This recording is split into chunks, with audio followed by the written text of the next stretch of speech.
Hello, Krishna classes में आपका बहुत बहुत स्वागत है। मैं उषा।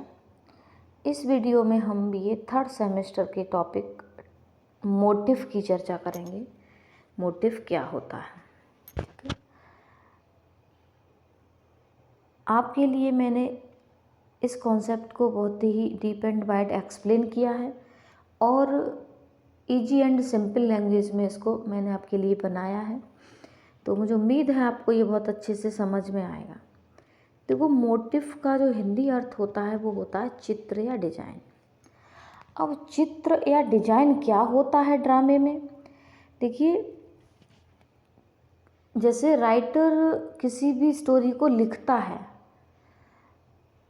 तो लिखने के लिए उसे एक पैटर्न की ज़रूरत होती है। किसी भी चीज़ को जब हम बनाते हैं तो एक पैटर्न की ज़रूरत होती है, ठीक है। अब स्टोरी को उसने किसी को इमेजिन किया, ठीक है। इमेजिन करने के बाद उसे एक पैटर्न देना पड़ेगा, रूप देना पड़ेगा।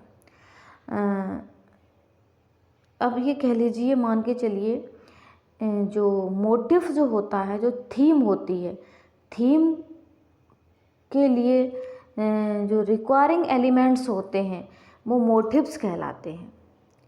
अब मान के चलिए, जैसे आप कोई चित्र बना रहे हैं, ठीक है। किसी चित्र को आपने इमेजिन किया और वो मान के चलिए चित्र ट्रैफिक रूल्स का है या स्वच्छ भारत का है, ठीक है।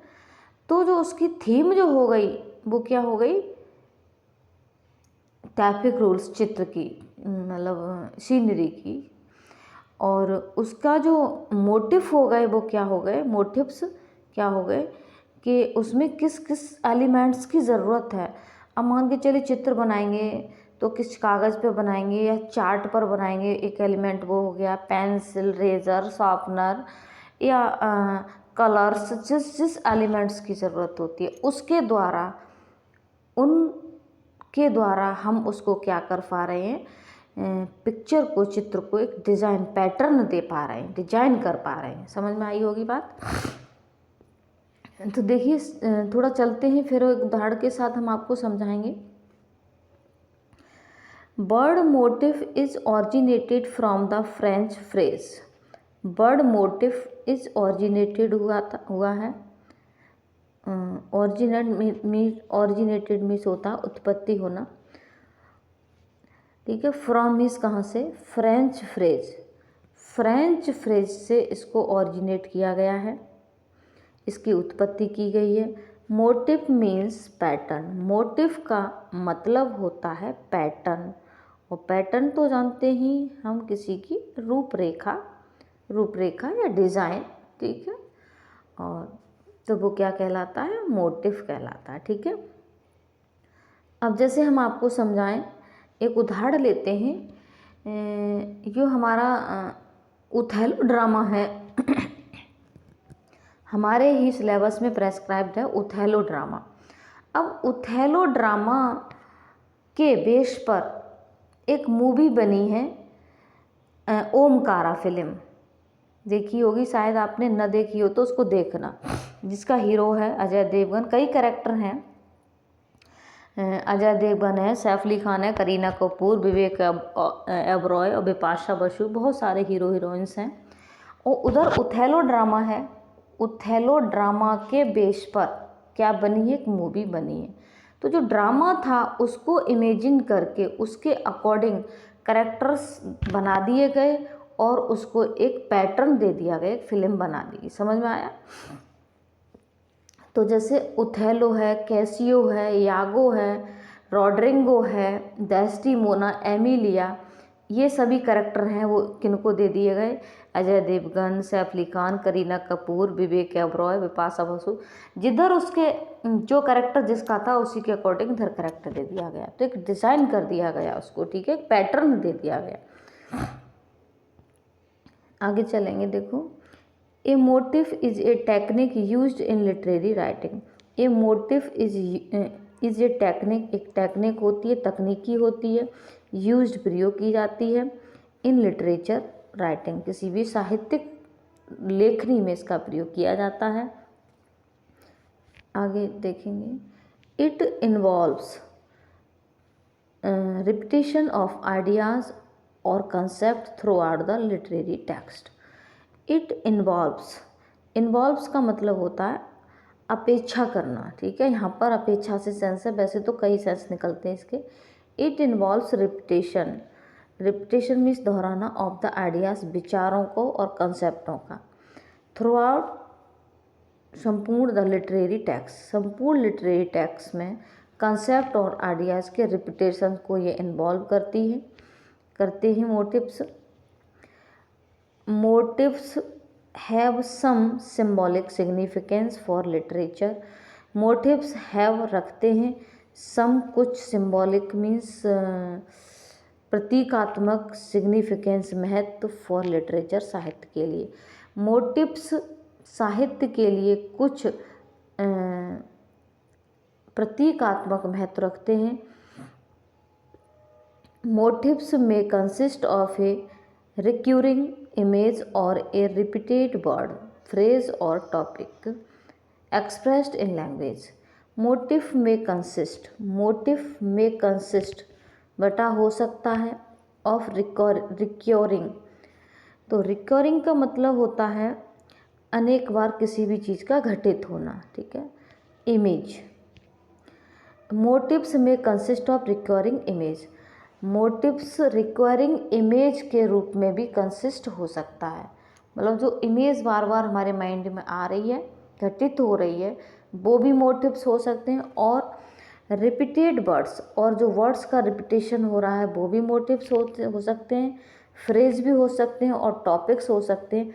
एक्सप्रेस्ड, जिनको व्यक्त किया जाता है इन लैंग्वेज, भाषा में, वो भी मोटिव्स हो सकते हैं। It could also be a requiring situation और एक्शन।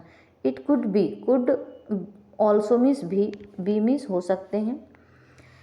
रिक्वायरिंग घटित होने वाली सिचुएशन, स्थितियाँ और एक्शंस, क्रिया, और साउंड्स, ध्वनियाँ, स्मेल और टेम्परेचर और इवन कलर्स भी हो सकते हैं, ठीक है।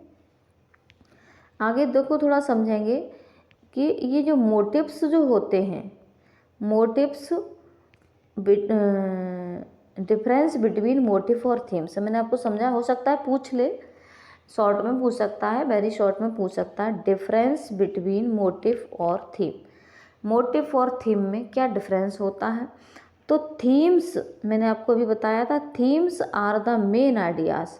थीम्स क्या होती हैं, मेन आइडियाज़ होते हैं of a work of literature. किसी भी साहित्य के वर्क की मेन आइडियाज़ होती हैं थीम्स, ठीक है। और मोटिव्स क्या होते हैं, motifs are recurring elements that point of these themes.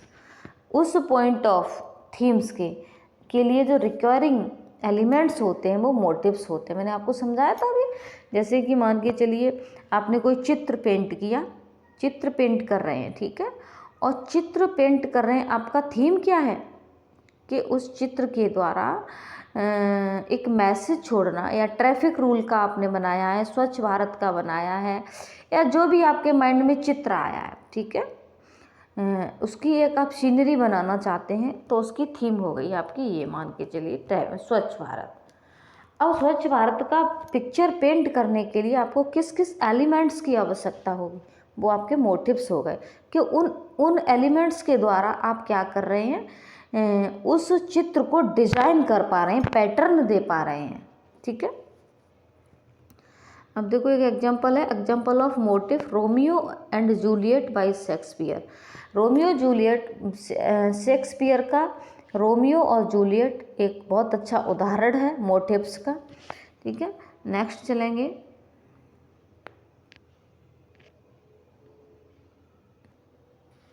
हाँ देखेंगे पर्पस ऑफ मोटिव। मोटिव के पर्पस क्या है। मोटिव्स आर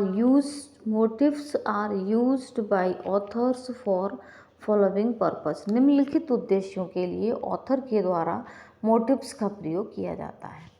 नंबर फर्स्ट है हमारा, देखो फर्स्ट है सेटअप ए मूड, एक मूड को सेटअप करने के लिए फर्स्ट। सेकंड है throw light on the main theme, main theme पर थ्रो मीन्स डालना, लाइट मीन्स प्रकाश, प्रकाश डालना किस पर, ऑन द मेन थीम, मुख्य उद्देश्य पर प्रकाश डालना मोटिव्स होता है। और क्या पर्पस होता है राइटर का, generate audiences for better understanding, ठीक है। जनरेट मीन्स उत्पन्न करना, ऑडियंस के लिए, फॉर बेटर अंडरस्टैंडिंग एक अच्छी अंडरस्टैंडिंग समझ के लिए, समझ उत्पन्न करने के लिए भी मोटिव्स का प्रयोग किया जाता है। बिल्ड, बिड लिख दिया है, बिल्ड एल और होगा यहाँ पर, ठीक है, यहाँ एक एल और जोड़ लेना, VUILD, एल और जोड़ लेना। Build a pattern of ideas, pattern of ideas विचारों के पैटर्न, डिज़ाइन को बनाना भी इसका उद्देश्य होता है। और अगला है last, attach symbolic significance, attach करना, एक सिम्बॉलिक मीन्स संकेतात्मक या प्रतीकात्मक, सिग्निफिकेंस मीन्स महत्व, टू टेक्स्ट, टेक्स्ट के लिए, थ्रू आउट संपूर्ण रिपीटेशन ऑफ सिम्बल्स, सिम्बल्स प्रतीकों के रिपीटेशन, ठीक है, सिम्बल्स के रिपीटेशन, संपूर्ण रिपीटेशन क्या देना, टेक्स्ट को देना, ये क्या है इसका सिम्बॉलिक सिग्निफिकेंस से इसको अटैच करना इसका उद्देश्य होता है। तो इस तरह से ये हमारा मोटिव्स कंप्लीट हो जाता है। 2 टॉपिक और बचे हैं हमारे यूनिट 3 में, 2 होंगे या 3 होंगे, उसके बाद हम 4th यूनिट पढ़ेंगे और 5th यूनिट भी कवर करेंगे। देखो हम बहुत जल्दी आपका करने की कोशिश कर रहे हैं।